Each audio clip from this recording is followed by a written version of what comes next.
여러분 안녕하십니까. 저는 청주에 있는 관절병원인 마지사랑병원의 변재영 원장입니다. 오늘은 대상이 되는 분들한테는 희소식이 될 수 있는 영상을 준비를 했는데, 젊은 나이에 외상으로 인해서 관절이 다치는 경우에 관절을 싸고 있는 관절 연골이 손상이 되는 환자들이 꽤 있습니다. 근데 그동안 적절한 치료법이 없었고, 치료법이라고 해야 손상된 걸 좀 다듬어내든지 아니면 미세 골조술이나 미세 드릴링을 이용해서 뼈를 자극을 해서 연골이 재생할 수 있는 여건을 만드는 정도 이상의 치료법이 없다가 한국에서 2021년도에 연골 결손에 대한 자가골수 세포 치료술이 허가가 나긴 났었는데, 거기 사용하는 그 콜라겐이나 하이알루로네이트 지지체가 국산이 없고 대부분 수입산이다 보니까 너무 고가이고 해서 이것이 상용화가 힘들었었습니다. 근데 최근에 국내 회사에서 이런 관절 연골 결손이 있는 환자들의 사용할 수 있는 콜라겐 지지체를 개발을 해서 이제 국내에도 이 치료술이 사용할 수 있게 돼서 소개시켜 드리려고 합니다. 지금 보시는 것은 보건복지부에서 고시가 나와 있던 내용입니다. 제목은 연골 결손 환자에서 자가골수 줄기세포를 이용한 치료술이 되겠고요. 치료술 같은 경우에는 환자 본인의 몸에서 골수로부터 줄기세포를 채취를 하고 그걸 이식을 하게 되겠고, 그게 쉽게 떨어지지 않게 콜라겐이나 하이알루로네이트로 된 그 멤브레인을 부착을 하는 수술법이 되겠습니다. 지금 보시는 그림은 예를 들기 위해서 보여드리는 것인데, 대부분 이런 류의 외상과 관련된 관절 연골의 손상, 결손은 주로 무릎이나 발목에서 많이 생깁니다. 특히 무릎에 인대가 파열이 되거나 연골이 파열이 되는 경우에 연골이 손상이 되는 경우도 있고요.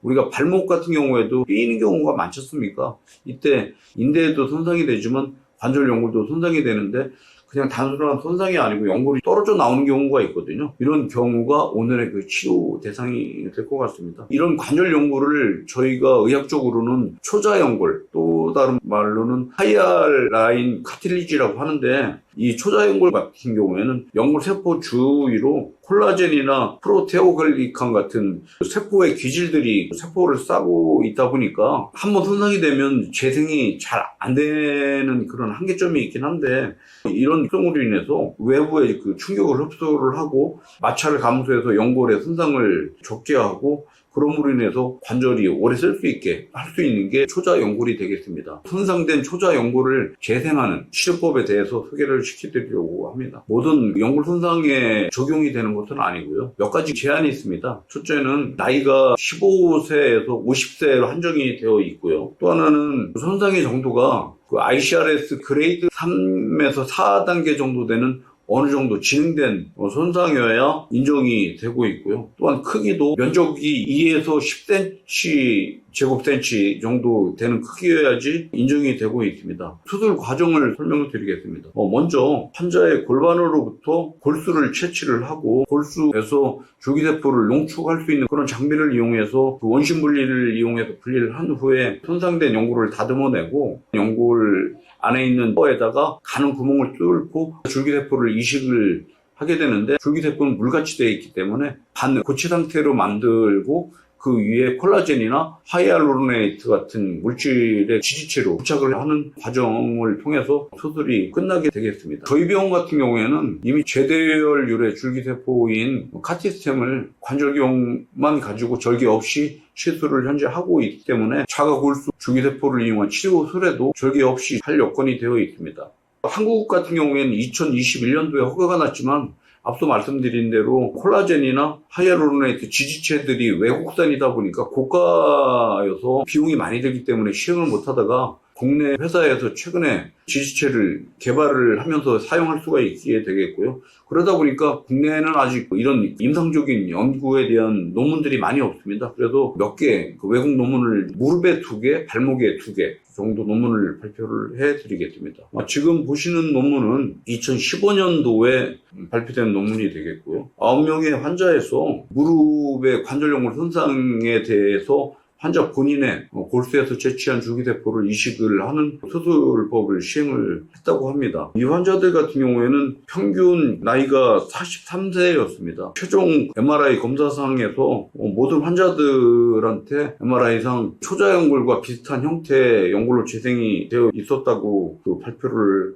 하고 있었습니다. 또 다른 논문은 2014년도에 나온 논문인데 지금 보시는 논문은 환자 수가 25명이 되겠고요. 평균 연령은 46.5세였었고요. 이 연구 논문에서도 임상의 결과는 MRI 검사를 이용을 했는데 25명의 환자 중에 7명의 환자들은 관절경 검사를 추가로 했다고 합니다. 검사상 80% 환자들한테 손상된 연골 결손 부위가 연골로 채워져 있었고 관절경을 본 환자들 중에 일부 조직검사를 했는데 초자연골과 같은 연골로 재생이 된 것을 이 논문에서 보고를 하고 있고 아마 저희들이 수술을 한다고 하더라도 비슷한 결과를 얻을 거라고 생각을 하고 있습니다. 지금 보시는 것은 발목에 대한 논문인데요. 이 논문은 2013년도에 나온 논문이고요. 49명의 환자에서 평균 연령은 28세였었고요. 이 논문에서도 MRI 검사를 했었는데 한 78% 정도에서 우리가 원하는 원래 초자연골과 비슷한 연골로 재생이 되었다고 발표를 하였고요. 또 다른 발목에 대한 논문인데 이 논문은 시코트라고 해서 그 정형외과에서 아주 유명한 학회가 있거든요. 거기에 발표된 논문이 되겠고 2015년도에 발표가 된 논문인데 이 논문 같은 경우에는 자가 골수 줄기세포하고 자가 연골세포를 동시에 이식을 해서 비교한 논문이 되겠습니다.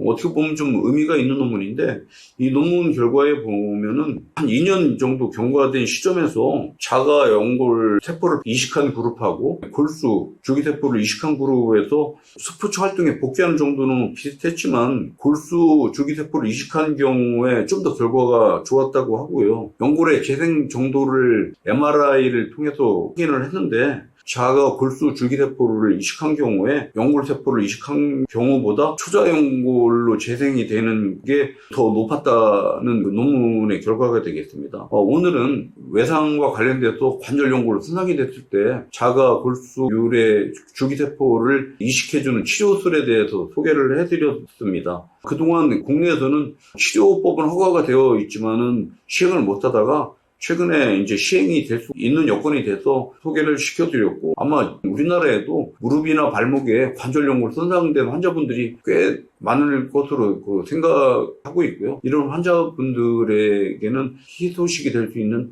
좋은 영상이라고 판단이 돼서 오늘 소개를 시켜드렸습니다. 감사합니다.